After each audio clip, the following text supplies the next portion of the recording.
Crash होने की? जी, पहली बात तो जो ब्लैक बॉक्स होता है एक बॉक्स है जो कि इंस्टॉल्ड होता है एयरक्राफ्ट में एक्सट्रीम आफ्ट में, जो कि टेल सेक्शन होता है एयरक्राफ्ट का, वहाँ पे इसलिए उसको इंस्टॉल किया जाता है ताकि अगर एयरक्राफ्ट क्रैश हो तो वो लीस्ट डैमेज लोकेशन होगी, और वो इतना स्ट्रॉन्ग बनाया जाता है कि वो it can withstand N explosion also.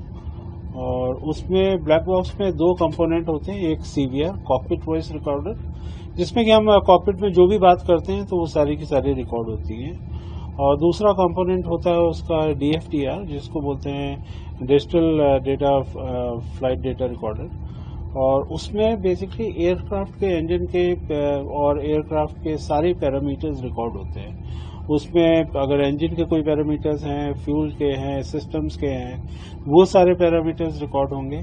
और जैसे एयरक्राफ्ट अगर ग्राउंड पे है तो उसकी ग्राउंड स्पीड भी रिकॉर्ड होगी, अगर वो फ्लाइट कर रहा है तो उसकी फ्लाइट स्पीड रिकॉर्ड होगी, कितना उसका पिच था, पिच अप था कि पिच डाउन था, वो भी रिकॉर्ड होगा, बैंक एंगल रिकॉर्ड होगा। तो ये सारे पैरामीटर्स रिकॉर्ड होते हैं।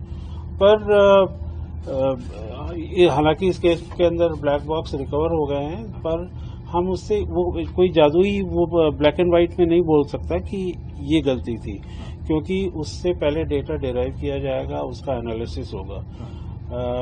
वो सिर्फ हमें डेटा प्रोवाइड करता है, फिर इन्वेस्टिगेटिव एजेंसीज होती हैं, उस डेटा को स्टडी करती हैं, एनालाइज करती हैं, and then they will come to some conclusion कि एक्चुअली में क्या हुआ हो सकता है। तो काफी लोग सोचते हैं कि ब्लैक बॉक्स सब कुछ बता देगा, ऐसा नहीं है।